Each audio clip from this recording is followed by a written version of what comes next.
technical glitch silenced the national anthem, but what happened next shocked everyone watching. It happened in an instant. The singer stood center stage at the Buffalo Arena, voices of 70,000 people filling the space around her.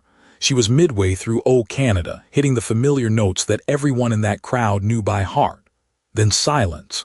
Not the kind of silence you plan for, the kind that drops like a stone. The microphone cut out completely. No warning, no backup system kicked in. Suddenly, her voice alone wasn't enough to carry across that massive venue. She was stranded, amplification gone, with nothing but the echo of her own voice and the stunned faces of thousands watching a live performance collapse in real time.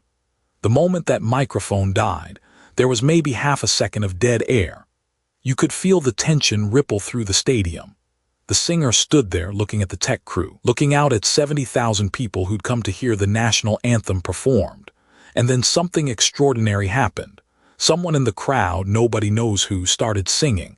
Not quietly, full voice, "O Canada, our home and native land." Within seconds, it wasn't one person anymore.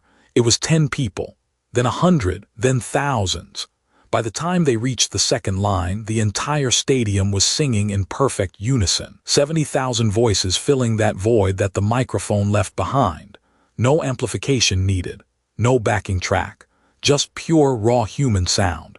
People had tears streaming down their faces. Strangers were linking arms.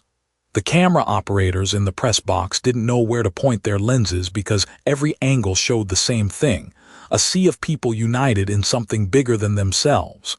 What could have been a catastrophe, a moment of embarrassment and technical failure, became the most powerful rendition of that anthem anyone in that stadium had ever heard.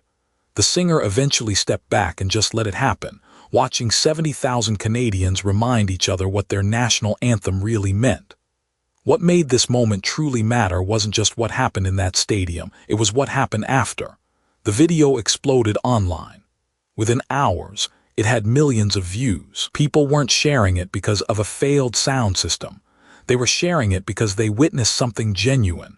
In an age where almost every public moment feels choreographed and controlled, this was raw. This was real. News outlets picked it up. Social media flooded with comments from people saying they'd gotten chills watching strangers unite around something bigger than themselves. The singer herself later said she felt more supported in that moment of silence than she ever had with a microphone amplifying her voice.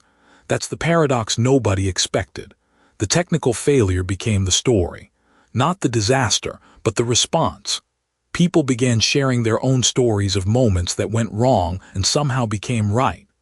A wedding where the power cut out and guests danced by candlelight. A protest where the speaker system failed and thousands chanted together instead. The Buffalo Anthem video became a symbol, proof that the most powerful moments aren't the ones we plan. They're the ones we create together when things fall apart. It showed that sometimes the best performance isn't the polished one.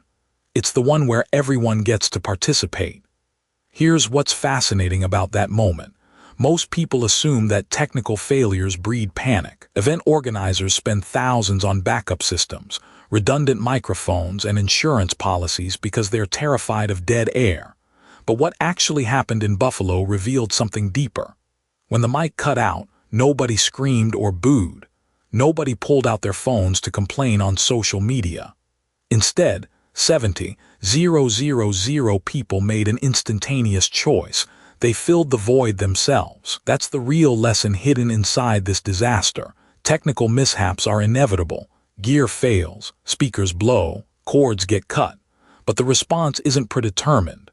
When faced with imperfection, communities can either fracture into frustration or bond through participation. The Buffalo crowd chose the latter. They transformed a failure of equipment into a demonstration of human capacity. That's not luck. That's what happens when people realize they have more power together than any sound system ever could. The anthem didn't need amplification that day, it needed voices.